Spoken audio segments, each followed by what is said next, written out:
That's right. Welcome in, welcome back, folks. Hey, here's the deal. Finalized, updated CFP details have emerged, and there's something in there that makes this a way better deal for Notre Dame than I was operating on till the final details came out. You should be happy about it. Edition of the Always Irish Show. As always, thank you for being here. You can find the program on YouTube. Do it. Subscribe if you haven't yet. Appreciate it very much. Give the video a thumbs up. That helps Yanni Boy out as well. Notifications on it way you alerted every time a new episode drops. I know you don't want to miss it. Twitter, search bar Always Irish or at Always Irish Inc. Emails alwaysirishnd@gmail.com. Audio only anywhere you want it. You can get it if you don't want to see my face. I definitely understand that. The call-in lines. 312-988-15. You call Johnny Boy up, tell him all the footballs you heard and seen. Instagram, Facebook, Always Irish Inc. USA Today, Irish Wire, read all about it. Patreon.com/Always Irish. Former captain, leading tackler, by the way, key detail to me, and myself, breaking it all down behind the paywall. We have a good time over there. Extra shout out to the people there year round. It is a beautiful, beautiful thing. Can't get enough football, man. Doesn't matter what month it is. We want more football. All right. So it seems like every day more and more details come out about a playoff format, and then they're going to, and then that one's finalized, and then 2 days later there's a plan for another one, and then another one. And different people report different details from these deals and all that. So I guess today it was officially finalized, the deal between the playoff committee and ESPN and what they're going to do. There's a new detail, and it's a pretty big deal. I think it helps Notre Dame's position in this a lot. It makes people like me feel a lot better about it. This is a detail I did not see on any of the early documentation. But it should make you feel a lot better about where the Irish stand. So there will be a 14-teamer from 26 to 32. Doesn't that sound like a long time away? It really isn't, but it feels like it. Here's the deal. Big Ten SEC, $21 million a year per school, no matter what. Whether my understanding is whether they're in the playoff or not, each school gets that amount every year. Key detail, remember that. ACC, 13. Big 12, 12. Group of 5, 1.8. Which, by the way, is where Notre Dame was slotted to be paid out at the first time I saw any news about this. Here's the kicker. Here's the new news. Notre Dame's got that $12 million plus a $6 million bonus if they make the field. That $6 million was not in the original details of all this. It was not. Everywhere I looked, I saw that 12. I did not see anything listed about that $6 million bonus if they make the field. You know, if you've been following this show, I've been saying the two things Notre Dame needs to keep down the path of independence and make it viable: reasonable playoff access. And I think we pretty much agree. We need to give up the bye, and that's been accepted and over for a year. And Finebaum keeps needing to make it his business and a big deal about it and make up narratives about Notre Dame. He did it yesterday. Notre Dame can't keep getting away with this. Shut the hell up. Shut up. Notre Dame can't keep getting away with this. Sounds like you don't have a problem with Notre Dame. Get up there and call out the TV execs. Get up there and call out the commissioners of all those other conferences that want to work with Notre Dame. I think you got beef with the wrong people. Anyways, he's running his mouth about Notre Dame again, little nerd. I don't know how they keep getting away with this. Give me my more money from the SEC. And you know what's messed up about it too? Finebaum thinks he's the smartest person in any room. He considers himself an old school college football intellectual, that type of guy. the way he looks, the way he carries himself, all highfalutin and all that, it really does surprise me he's doing SEC stuff. It does. It really, I guarantee you that guy, the way he comes off, when these people call on his show, them real Southerners with the big old twang in their voice, and it's hard to understand them, he don't like those people. He's judging those people. He don't like taking those calls. I'm convinced of it. He has a superiority complex. I guarantee he doesn't like those people. Anyways, he's running his mouth again, and it's bugging me. Notre Dame can't get away with this. The 12 million plus 6 is 18 million. And the SEC and the Big Ten are getting 21 million. And they don't have another 6 to get if they get in. They just all get that number. So this is something negotiated in for Notre Dame. So if you're looking at 18 to 21, 3 mil less, you can live with that. You can make that work.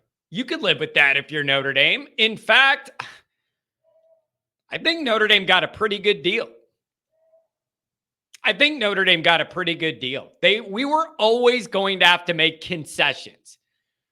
We were, and you all knew that. Like, you don't go into a negotiation like this where you're the one outlier and you're outnumbered and all that. Like, and bully your way around. That was not going to work here. There was going to always have to be concessions made from Notre Dame's side. So I guess our bye is conference title week. You rest up, get situated for the playoff. 3 million less than the Big Two. That's a better deal for Notre Dame than I thought this would be. That allows Notre Dame to compete as an independent. No problem, in my opinion. 3 million, but 3 million isn't a big gap. Then again, I guess we need to mention, if you want that 6 million and you're accounting it in your bank account, you better make the field. So this has ended up being a better deal than I thought, unless they come out with the format and it's literally guaranteed spots for 4 Big Ten teams, 4 SEC teams, 4 of this, and there's like 2 at-large bids or something. I wouldn't like that. So I don't know. I like it. This is a better deal than what I thought now that all these details are out. And that buy thing is like, I always say, Notre Dame fans never agree on anything. I have not really seen anyone really like out of their minds upset in Notre Dame land about that buy. I think we have our eyes on that home game, hopefully a home night game the week of Christmas in South Bend with the Southern team visiting us up north for Christmas. Got a little Santa gift for you. Come on up and freeze your ass off in South Bend. How do you like that? Merry Christmas, right? So I haven't really seen that much pushback from Notre Dame people about the buy. It sucks. It's not ideal, but we accepted it. We're not at risk of playing that last game against a good team in the conference championship and either dropping down seeds by losing or getting bumped out, whatever. We get it. We're not complaining. Finebaum's making up stuff again. So, especially when you add in the look-in clause that allows Notre Dame to reevaluate their situation in 28, I believe it is, that's an extra safety net. And so if you need to look at something, then you could look at something with no penalty with that contract stuff. That's beautiful too. When I look at how this started, Notre Dame in the 1.8 million range and all that, like they were putting us in the low payout, playing hardball, whatever it was. I think this was a great job negotiating by Notre Dame's representatives. The buy thing is just not that huge of a deal, and it doesn't even apply all the time, right? Like, you need to be I don't know how often Notre Dame's going to be ranked that high that they would have had a bye anyways, is my point. So that's not even something that affects you every year you're relevant in the playoff. And then you add in that look, and I just think it was a good job negotiating by Notre Dame's representatives here. Whoever it is, whoever the lawyers are, Babakwa, if Jack, the basement hater, it was in it, I don't know. It's still one of the highlights of my YouTube career to have Jack do an exit interview on Irish Illustrated and say, the problem with the Ludwig story is people reporting from their basement. I don't care if he was just using that as a colloquialism or whatever you want to call it. I don't even care if it isn't about me. I took it personal and I want to. Oh, my word. So I think this is a pretty good job negotiating by Notre Dame's representatives. I think Notre Dame ended up in a better spot than I thought they would be. And that $6 million kicker is awesome. You just gotta be in it to keep piling up those $6 million, right? My two requirements to stay independent was reasonable playoff access. And even with the no bye, I think it's reasonable. And you've heard me say it a million times. You can't get in a deal where Rutgers is going to, I'm sorry to Rutgers, they're where my mind goes, to where just because they're in the Big Ten, they're no good at football and they get an extra $20 million than you per year. And they're $100 million ahead of you after 5 years. That is not workable. And it ain't what happened. It ain't what happened. So I love that $6 million kicker. It was not in the original details. Of course, Notre Dame must perform to earn that extra $6 million. But that risk year to year for where we're at now is totally worth preserving independence to me. And then you see how it goes, and then you can reevaluate.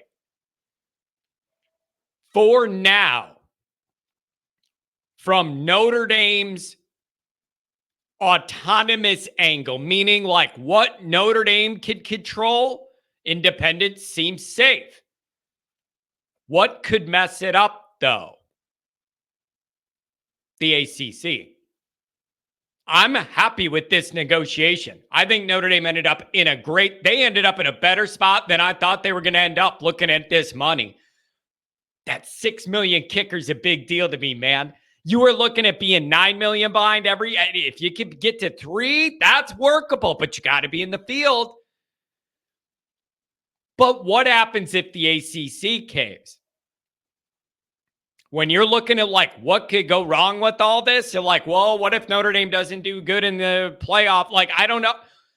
The biggest thing that could go wrong here is the ACC caves. I was looking on Twitter at the lawsuit stuff with Florida State and Clemson, and that paperwork's coming out and the stuff filed. That could be a big issue. If you got the big boy teams of the ACC looking to leave the ACC, and they're the only needle movers in the ACC, and they leave, where does that leave all the other Notre Dame sports that are in the ACC, and then Notre Dame's deal with the 5 games, whatever? Like,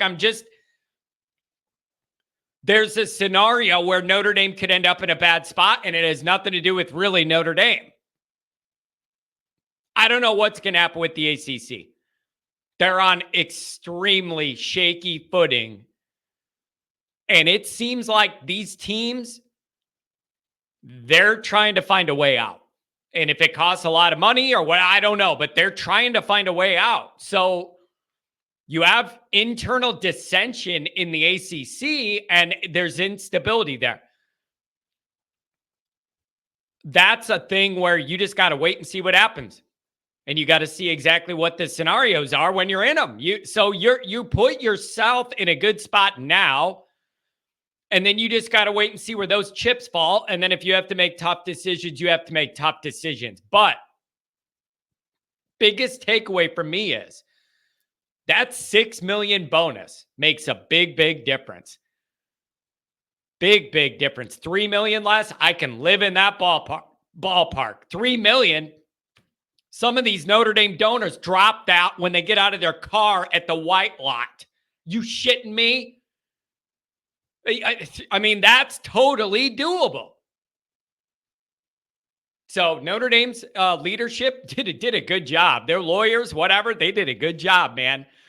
And so I got to give them credit on that. This deal's better than I thought it would be. Now you got to just see what happens with the ACC.